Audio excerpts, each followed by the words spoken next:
Hello everyone! Welcome back muli dito sa ating YouTube channel. Naway nasa mabuti po kayong kalagayan kasama ang inyong mga mahal sa buhay. At para naman sa mga subscribers natin na nasa ibayong dagat, nasa abroad, nagsusumikap dahil gustong may mabago ang kanilang buhay at buhay ng kanilang pamilya, dasal ko po lagi ang inyong kaligtasan.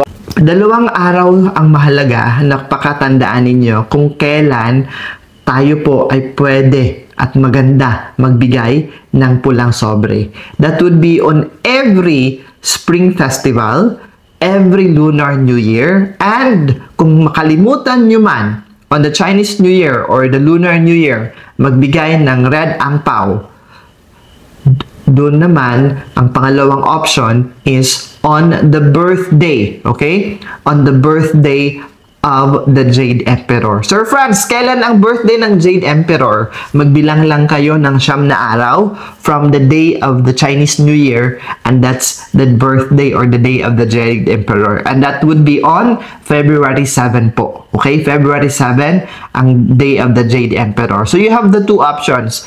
Either magbigay ng angpao on January 29, 2025 ngayong taon, or February 7, the day of the Jade Emperor. Okay? So, the Jade Emperor actually gives the heavenly blessing. Tinatawag na heavenly blessing. Siya ang gumagawad ng heavenly blessings for all the good deeds na ginawa natin for the past year. Yun ang kahalagahan. And that's why napakamagandang araw yan to deposit money, to give angpao, to give oranges, to give fruits to our loved ones. Yan, maganda yan. Magandang araw na yan. Kaya, kung nagtataka kayo, ngayong gabi, or on this live, pag-uusapan natin, on this content, pag-uusapan natin ang detalye kung magkano ang ibibigay ninyo or magkano dapat ang laman ng angpao, nakadepende kung sino ang bibigyan ninyo. Okay? So, the decision of how much money to give on the red envelope or the angpao can often be a source of kalituhan, and some other are concerned, especially yung mga bago pa lang to this tradition who are trying to embrace and to follow this practice, this age-old practice, more than 300 years old practice. Okay?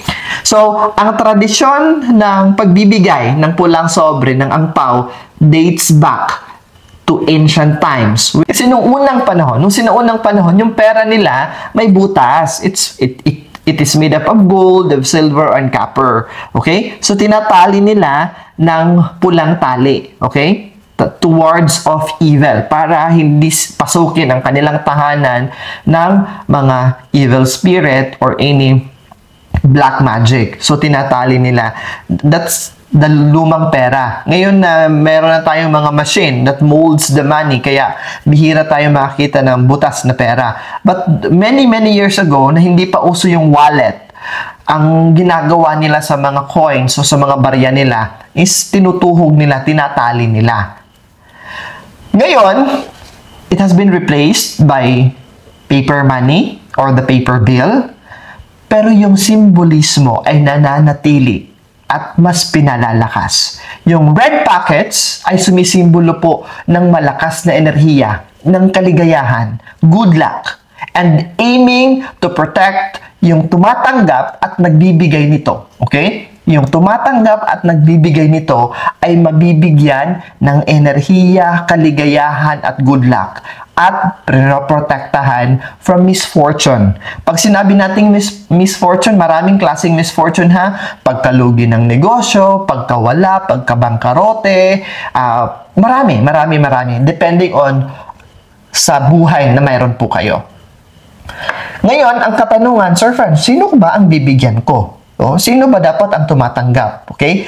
Traditionally, angpao are given to children or yung mga bata, okay? Yung mga anak natin, yung mga hindi pa kasal na mga individual na miyembro ng ating pamilya. And sometimes, for those big bosses, we give to our employees, okay? Or to our business partners, suppliers. Itong practice na ito ay ini-emphasize the transfer of good luck from the married and elderly, from the boss to the employees, who are seen na mas stable yung buhay nila para mapasa ito sa kanilang mas nakababatang henerasyon.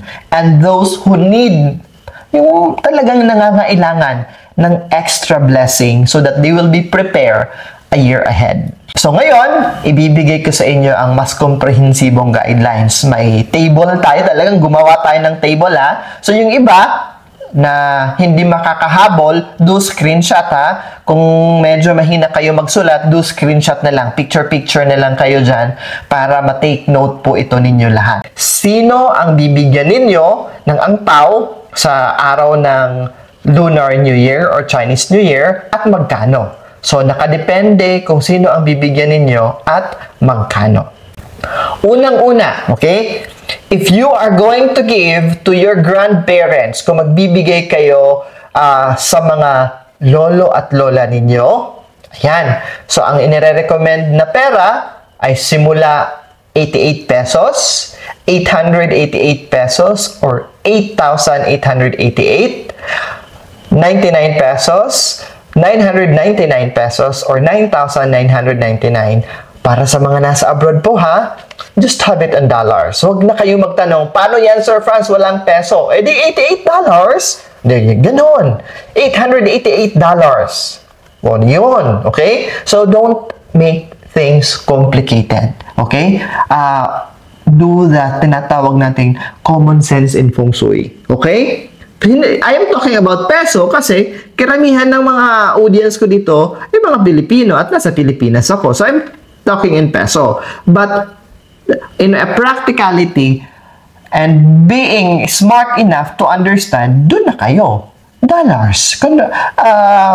In dollars. $88, 88 euro. Mga in-laws. Sa sarili mong magulang o di kaya in-laws mo, mother-in-law or father-in-law, 8,888, 8,888, 99, 999 or 9,999. Basta, wag lang kayong magbibigay ng pera na 400, 444, or 904, yung may 4. Okay? Iwasan yung amount ng pera na may 4 because it's associated with death.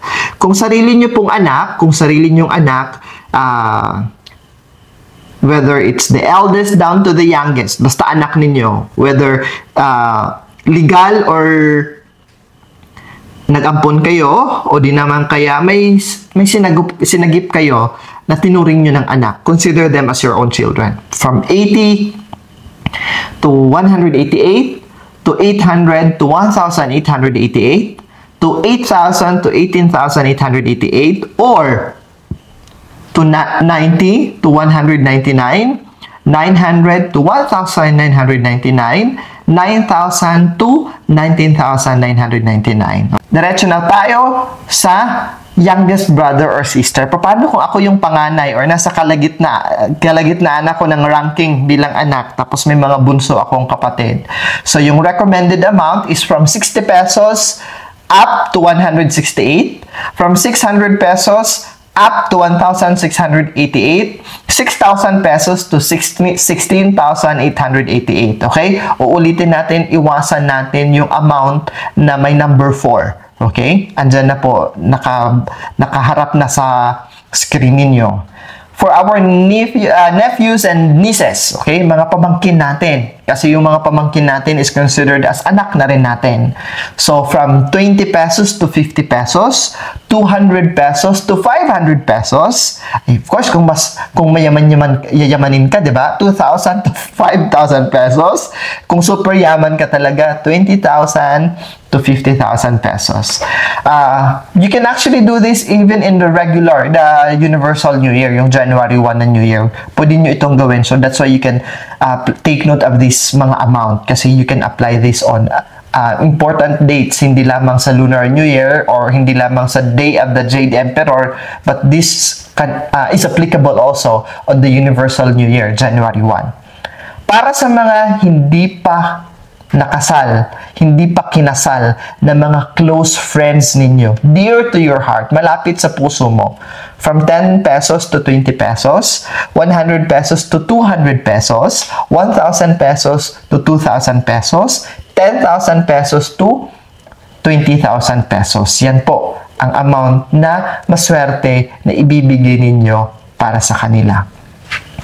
Yung mga cousins ninyo, whether it would be first degree cousins, second degree or third degree, basta yung mga cousins mo na who's close to you and tinuturing mo silang you value them, okay? So, the amount that you can give is 10 pesos to 20 pesos, 100 to 200, 1,000 to 2,000 for your mga anak ng kaibigan mo, okay? It's either office work mo na naging close mo or church mate mo na naging close mo, yung mga anak nila, or classmate ng mga anak mo na naging friend mo na rin. So, you can start from 10 pesos to 30 pesos or 100 to 300 pesos, 1,000 to 3,000 pesos.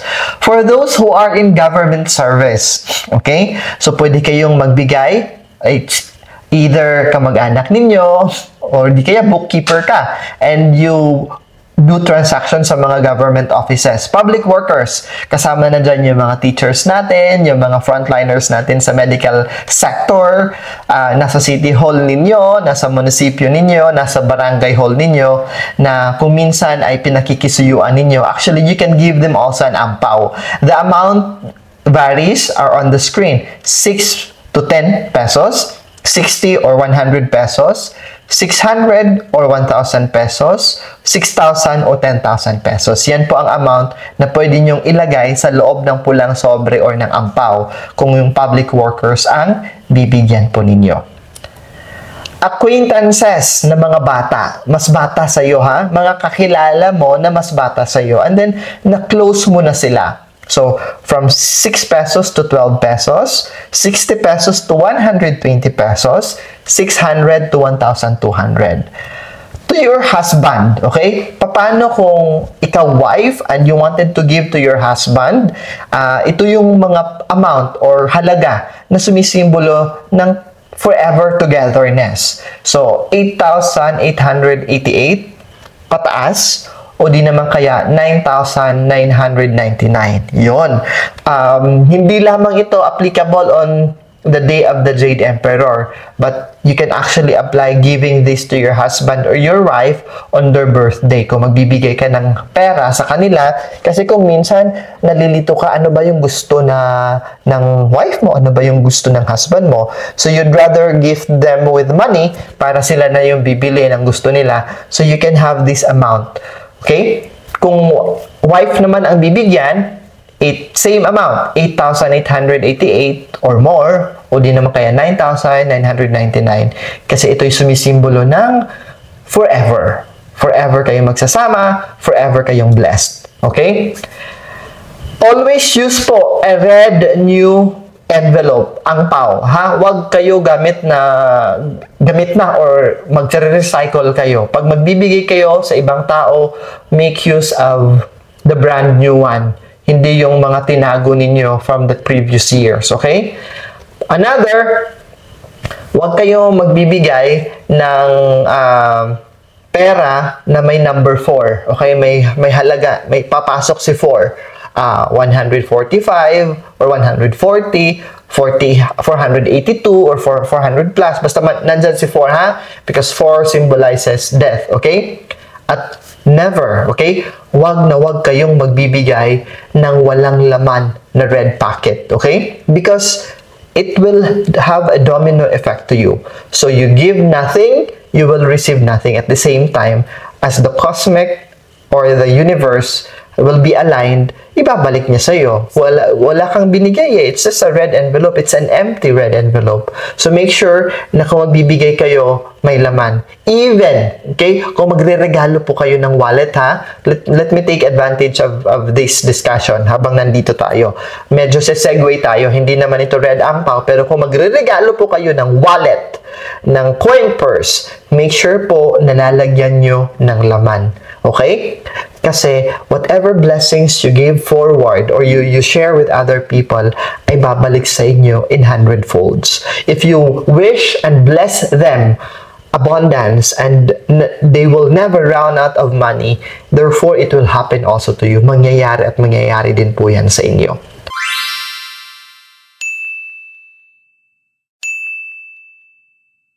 subscribe to my channel.